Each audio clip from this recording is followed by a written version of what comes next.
had managed to keep a healthy skepticism of ghosts, ghouls, and all things supernatural until I was 28. I found most claims of such things to be dubious at best and harmful at worst. I was very much in the camp of the classical sciences, as I had studied physics at Edinburgh University several years earlier. While my profession has never taken me back into the scientific arena, I had until this time maintained a ruthless opposition to pseudoscience and superstition. My friends often wonder about the change they saw in me at that time. What surprised them was that it wasn't a slow, steady change of heart, but rather a complete turnaround overnight, a transformation, if you will. It may have appeared as if it occurred so very quickly, but in fact it happened over a slightly longer time scale. 2 weeks to be precise. It was February. In fact, it was the week of Valentine's Day. Around this time, I was going through a socially isolated phase. It's something which often happens in the bleak Scottish winters, where I become increasingly wrapped up in my own loneliness and passing bitterness at those who fit in. It was, and still is, a neurotic hangover from my teenage years, one which has plagued me for far too long. 2 weeks earlier, I had found myself wandering through the cobbled streets of Edinburgh to clear my head. Walking, as amusing as it may seem, has always been a great comfort to me. You are, in every sense, alone with your thoughts, but that part of you which craves the company of others is slightly appeased by being in the world, even if you're only in it long enough to share a glance with a passing stranger. Edinburgh is a very old city and has remarkably kept much of its former self. The cobbled streets meander down the steep side of what was once a volcano, breaking off sporadically into narrow lanes which occasionally open up into secluded courtyards. These numerous courtyards are often flanked on all sides by tall terraced houses, huddled together as if whispering of a secret and long-forgotten past. The impressiveness of Edinburgh as a city is often lost on those who have lived there long enough to find beauty commonplace. As often happens when gripped by depression, I hadn't been sleeping well. I had finished work the previous evening around 5 p.m., and while I managed to get a few hours sleep, my mind just wouldn't let me relax. Come 6 in the morning, even though it was a Sunday and I could for once have a long lie, I conceded defeat in my attempts to have a proper rest and got up to greet the world, however reluctantly. By the time I had set out, it was still early morning and the cold January air stung my face. Although Edinburgh is, for want of a better expression, a tourist city, at that time it still seemed relatively deserted, even for a Sunday. A slight mist had risen out of the water of Leith, making it feel all the more cold as I passed through the narrow lanes and down empty pavements, entirely oblivious to where I was going. As the shops opened and the first trickle of tourists bled out onto the cobbled walkways from their hotels, I deliberately headed for a quieter, often forgotten network of streets. My wandering mind had indeed taken over, for as I broke through the haze of a daydream, I found myself standing at the gates of an old graveyard. I had been thinking of turning back and heading home, but something about this place awoke a compulsion in me. I had to explore it. I found it curious that the gates, constructed out of blackened steel rods, were lying unlocked as early in the day as this. Entering the cemetery, I immediately noticed the overall isolation of the place, enjoying the sound of gravel under my feet which pierced the silence as I moved slowly along a path littered with small white stones. It wasn't a large graveyard. It seemed to consist of 2 separate plots, with the older graves at the front, bordering the fence and gate, filing backwards up onto a diminutive nearby hill where the more recently deceased residents lay. The oldest graves bore the weathered scars of age. I found one which was dated 1776, but the epitaph was illegible. I felt a sadness staring at the headstone, wondering about who it belonged to and indulgently contemplating myself as a forgotten or lost soul. Eventually I moved off, wandering up the hill towards the newer graves. I found myself drawn to a large old sycamore tree, which loomed over several graves below it, with an almost protective demeanor. I stared at one of the headstones, reading the words but not registering them, as my mind was engulfed by yet another daydream. The grave stood out somewhat from those around it. The headstone was white in color, while those which accompanied it were forged out of deep black marble. Without thinking, I ran my hand over the smooth stone, feeling the occasional mark of the elements upon it. At the foot of the headstone lay a small, innocuous vase. It was made of a brownish metal copper, I assumed, as the surface exhibited small veins, which were blue in color due to its exposure to the weather. As I stood there, something rose up out of my mind, something which bothered me greatly. At first, I did not know what it was, experiencing it merely as a low, growing sense of discomfort. As this feeling of unease reached a crescendo, I suddenly realized what was wrong. The name on the grave was Lisa Main. I knew that name well. Everyone in the local area did. I had known her when I was growing up, as we went to the same school together. She was someone that I watched from afar, full of life and exuberance, while I was shy, reclusive, and reserved.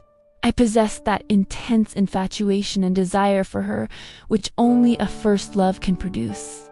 The words on her headstone came into sharp focus. Age 15, I was overcome with a tremendous sense of grief and loss, one which took me entirely by surprise, so much so that I had to leave that place. I just couldn't bear it. As someone who prides himself on being level-headed and immune to flights of fancy, I could not shake the profound unease which often comes with outrageous coincidence. I exited the graveyard as quickly as possible and headed home, ignoring the now cluttered Edinburgh streets. I did not look back. Over the following few days or so, I was preoccupied. I was overworked and was having trouble sleeping, but that was not unusual for me. What was unusual were the immovable thoughts and memories of Lisa Main, thoughts which now stayed with me wherever I would go. I had been terribly affected by her death, as we were only 15 years old at the time, but that was over a decade ago, and I had not thought of her for many years.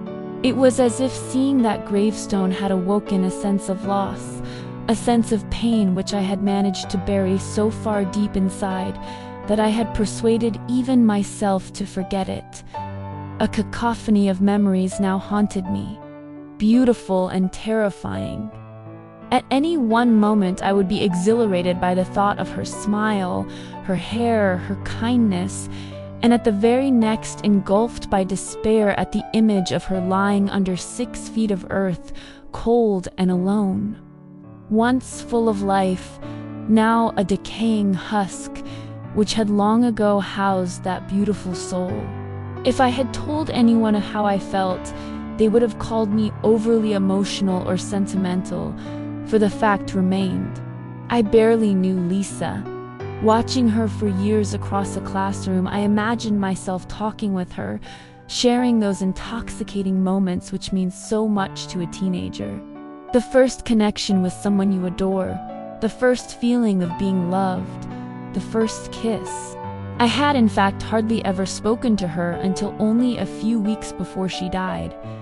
In one of those embarrassing maneuvers which teachers often pull, the pupils were all forcefully partnered with someone to take to our first social dance.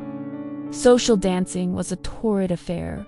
For someone like Lisa, it was fun and to be enjoyed, while for me it was something to be detested. I was embarrassed, possessing none of the talent to be a dancer, and even more so, afraid to spend time with a girl, held back by my own teenage awkwardness. It was the end of January, and Lisa quickly set me at ease in social dancing class where we practiced. I cannot convey the simultaneous sense of joy and fear which I felt when she asked me to walk her home that day. Some people find social interactions to be exhausting, much like myself, always worried about saying the wrong thing, but some individuals can set others at ease with the smallest effort. Lisa was one of those people. As we walked across an elegantly Victorian bridge towards her house, the winter sun bathed our surroundings in a cool, comforting glow. I couldn't have been more content to be in the presence of this happy, kind-hearted girl. She was so beautiful, with an incredible smile and golden locks of hair which seemed more at home in a fairy tale than our surroundings. For weeks we walked the same route home every day. talking, laughing, something I rarely did, and growing ever closer. When you are that age, everything is so potent. Most can fall in and out of love in a heartbeat. I didn't have many friends, and I lived alone with my mother, who was not a particularly affectionate woman, so in that short time, I fell in love with Lisa Maine. On the 13th of February, we stopped outside her house. We stood talking for a moment, and then for the first time, Lisa became distant. She stared straight at me in a way that she had never done before. I felt uneasy, yet exhilarated. There was a moment, a tiny moment, where we said nothing to one another. Then she hugged me. Her fingers slid through my hair. I will never forget how sweet she smelled, how alive she felt, and how grateful I was to someone for showing me a kindness I had never previously known. Lisa slowly let go of me and then skipped up to her front door. Just before she disappeared, she turned and smiled at me one more time. Then she was gone. Immediately, I knew what I was going to do. For the first time in my life, I was full of purpose and focus, a desire to do just one thing. I ran as fast as I could to the local shops. I was lucky, as most of them were shutting up for the day. A kind old man who ran a rarely used card store allowed me into his shop, even though he was just closing. I was going to buy my first Valentine's card. It had to be perfect. It had to be just right. After looking at almost every card I could afford, I found one. It was fate. The card was red with a white circle in the middle. In that circle was a boy and girl walking hand in hand into the distance, together. I did not care what it said inside, because I have always had a way with the written word, and knew I could put something down which came from the heart. I bought it. After leaving the card shop, I went straight into my local newsagent's. I had kept aside my last £2. My mother gave me an allowance to buy my lunch at school every week, and I knew she would not give me more should I spend it. Despite it meaning I would have to go without lunch for a few days, I bought a box of chocolates to accompany the card. I rushed home, walked straight past my mother, who barely greeted me, grabbed a pair of scissors from the kitchen, and went upstairs. I knew I would get into an unbelievable amount of trouble for it, but I didn't care. I cut a sliver of material from the red curtains hanging in my mother's room and tied the makeshift ribbon around the box of chocolates. In my mind, it now looked like a Valentine's gift. I wrote in the card explaining how I felt about Lisa and how much those walks home had meant to me, signed it, sealed the envelope, and slid it under the ribbon so it sat nicely with the chocolates. I waited for the next day. It came all too slowly. The 14th of February. I will never forget the excitement of getting ready for school. I took one last look at the chocolates and card before slipping them into my bag. I think I made it a little too obvious that I was carrying something important and delicate as I cradled the whole bag in my arms for most of the day. I was so enthused, so focused, that I was going to march straight up to Lisa and give her the gift without a care for what the others, some of whom could be very cruel, would think. But she was not there. She wasn't in the playground, she wasn't in her classes. For the subjects we shared, I just sat and stared at her empty desk and chair. School finished, and I found myself walking the same route Lisa and I would normally. I stood outside her house, holding the chocolates. I can't describe the feeling I experienced there. Call it the effects of a lack of food or the exhaustion of having been so primed for the day, but anxiety took me, and as a result, I couldn't bring myself to knock on her door. I went home, dejected.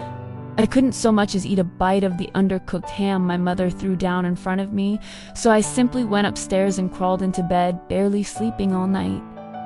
For the next 2 days, I walked that same route and found myself holding on to those chocolates, not daring to cross the threshold of the little white fence in front of Lisa's house. On the third day, I asked our teachers about Lisa's absence, something which just hadn't occurred to me to do. I associated any authority with being cold, distant, and unfair, and as a result, normally avoided contact with my teachers at any cost. Mr. Randall, our history teacher, told me that Lisa had come down with a bad fever and was very ill. She could be off for weeks. With this news, I was resolute. I was going to knock on her door, and knock on her door was just what I did. I knocked and knocked and knocked, but no one answered. The next day, I did the same, and again, no one answered. It had now been 5 days since I had last seen Lisa. It was a Saturday, and once again, I went over to Lisa's house, chocolates and card in hand. As I approached her house, the sky clouded over, casting a dull hue over Lisa's seemingly deserted street. It was clear to see that Lisa's father was not a gardener. The garden path split an overgrown and patchy lawn in two, with clambering weeds stretching up towards the sun through numerous cracks in the concrete slabs. I stopped to look around and focused my gaze on what seemed to be a small gnome figurine smothered in the undergrowth. It had sadly been broken. Many suggest that when something is wrong, a person knows. They may not be aware of precisely what has happened, but that they can almost feel a palpable sense of dread in the air. I looked around and continued towards the front door. Something was different. I was sure that the house had seemed as deserted as it had on the previous days I had visited, and while the house was for all intents and purposes exactly the same as before, there was one change. The front door was open. I was convinced that it had been shut when I had arrived, but I dismissed this as simply the byproduct of my fascination with the condition of Lisa's garden.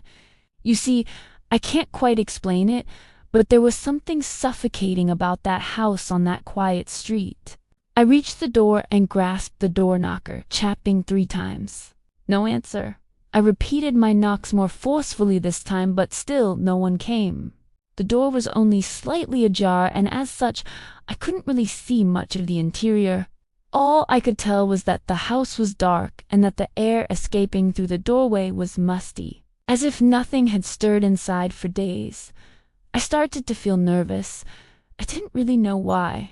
Clearing my throat and stammering slightly, I asked, "Hello?" Several times without answer. The street was empty and the whole place felt devoid of life. Then a thought began to ruminate and gather momentum within me. What if Lisa and her father were hurt? I started to play out all of the possibilities in my mind, the 2 of them lying somewhere in the house injured without food or water for days. Then I remembered that my history teacher had said Lisa was ill. He must have spoken to someone to know this, probably Lisa's father. I hoped that she was not so sick that her father had taken her to hospital. Despite the logic of my thoughts, I still could not dismiss the horrible feeling that something was indeed wrong. Fear began to grip me, yet I closed my eyes only for a moment and found the memory of Lisa's embrace all the solace I needed to overcome it. I held on tightly to the card and chocolates as I pushed the door fully open. It moved silently, but I was sure the noise of it hitting a doorstop on the floor would alert anyone to my presence as the bang echoed throughout the house, but still no one came. The house was bathed in darkness. I took one last look around me and crossed the threshold. While Lisa did not come from an affluent family, the house had an upstairs and must have had at least 4 bedrooms with an attic. Perhaps the fact that Lisa was an only child made the house seem all the larger or emptier, but as I slowly made my way down the hallway, I felt as if each footstep echoed throughout distant passages and rooms. Beginning with the living room on the ground floor, I moved from room to room, occasionally asking if anyone could hear me, but I quickly became aware that I was only talking to myself. The air was stiflingly hot, and running my hand across a radiator, I realized that the boiler must have been on for some time. As I moved into the kitchen at the rear of the house, I heard something. It was an almost rhythmic, dull thudding. I couldn't identify what it was, but I knew it was coming from somewhere upstairs. I left the kitchen, which I was glad to do, as it was filled with the smell of rotting food, and walked to the foot of the stairs. The staircase was quite narrow and ran along the inside of a wall. At the top of the stairs was a landing which curved round to the left and led on to the other rooms. The dull thudding was now more pronounced, and as I slowly climbed the stairs, the same fear which had gripped me at the door returned. The realization of wandering into someone's house uninvited came to the fore. Stopping for a moment, I closed my eyes and thought of Lisa again. I continued on. As I reached the top of the stairs, the thudding noise stopped. I shudder now, even just thinking of it. There were 3 doors leading to the other bedrooms, and one leading to a bathroom, which I could already see was empty. The door to the first bedroom lay open. I peered in slowly, almost expecting to find someone there. There was no one.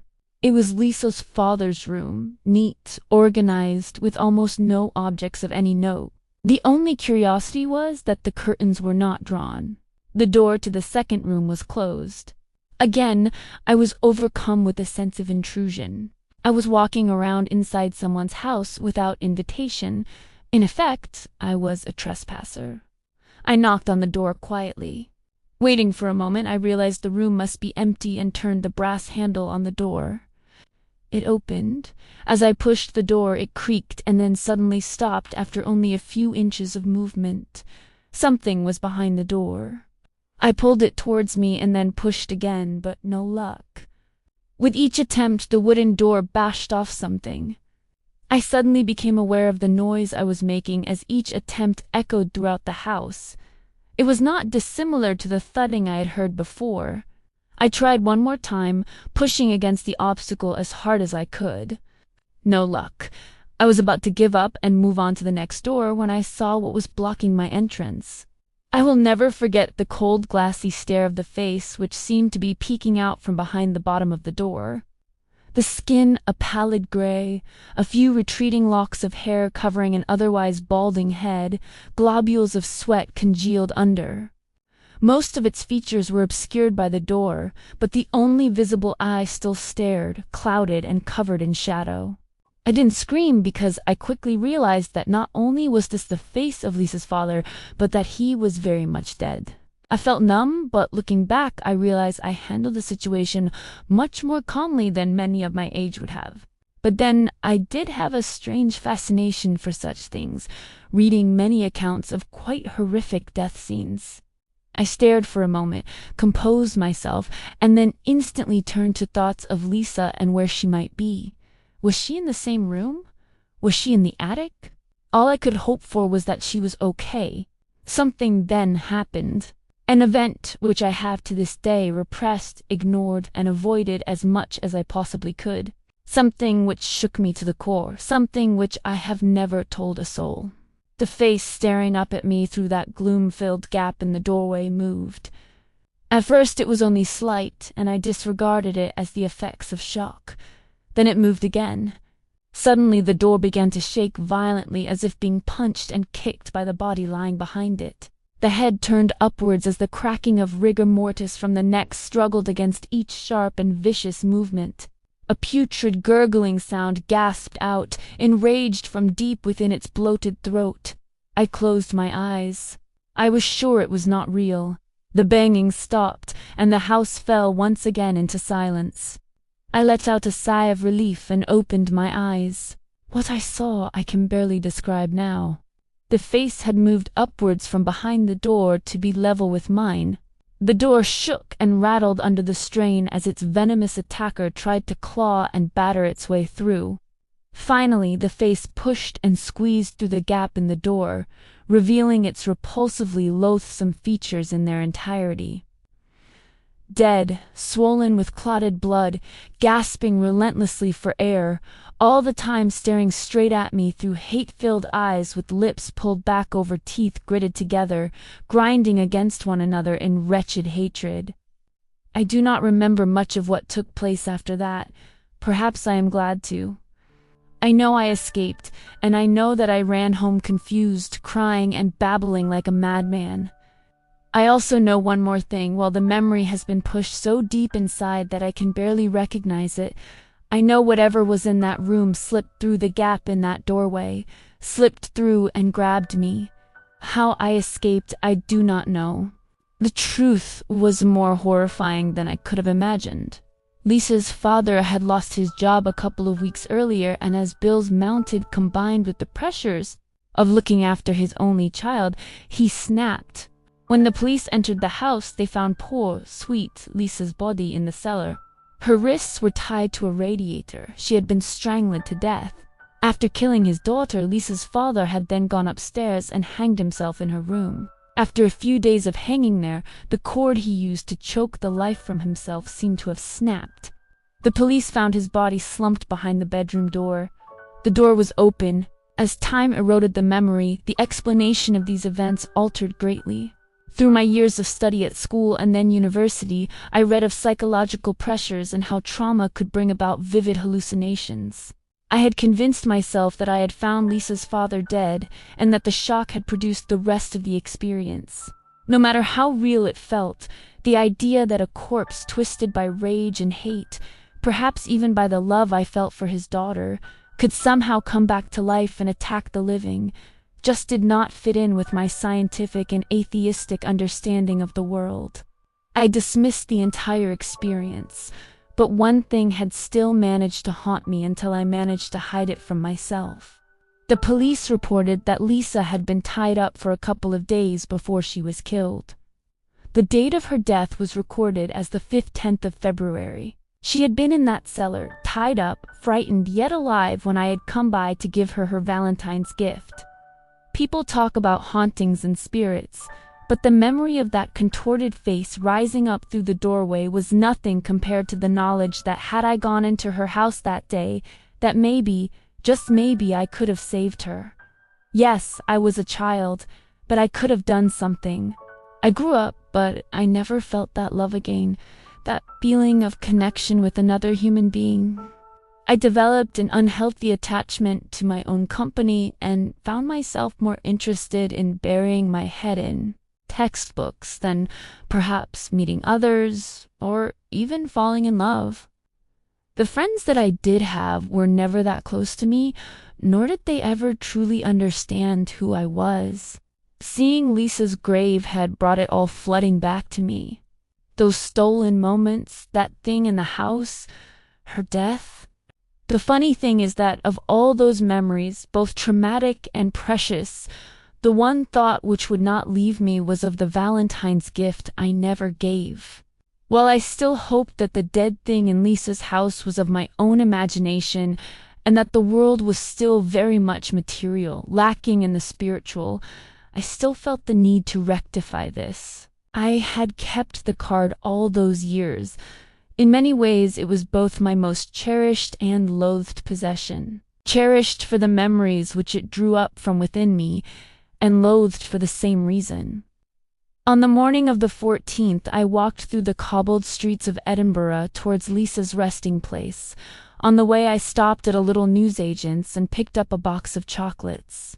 On my first visit, I had wandered there by accident, vaguely negotiating each street in a daze, but this time I was focused and resolute. Sentiment is a curious thing, and it had encouraged me to keep not only the card, but also the ribbon I made for the chocolates. When I entered the graveyard, I gazed up towards that lonely hill where she lay. I felt hesitant, not because I did not want to leave the gifts by her graveside, but more so because I did not know the extent to which the feelings of remorse, sadness, and bitter nostalgia would overcome me again. Nevertheless, I took a moment and then made my way up over the whitened path, up towards the hill, up towards her. There I stood.